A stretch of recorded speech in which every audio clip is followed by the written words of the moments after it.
Pe fa pe fea ono tanto wa. Tu tuli ngai me o ke mongi. Hallelujah. Wa le ska ka ele no ga ye kuli ke mongi. Ah.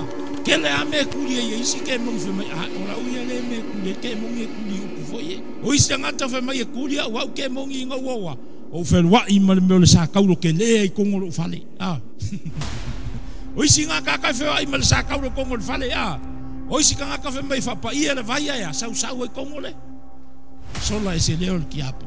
Ai mana ia mele fa singo mai kuspa ia fa mai. Ile fa upo e. Lo suma le iva le mata u suma lo tu se mata ia fa mai. E fa pe fea ono tato fusia le tangata malo si ma vete lo na fale. Le tangata malo si ole strong man o lo na fa palangi na strong man.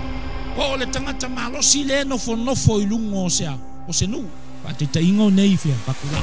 O lo no fo ile tangata malo si o le take la kako. Pe sai mo le tangata malo si le piko ilungo pakula me po le mele kako ki.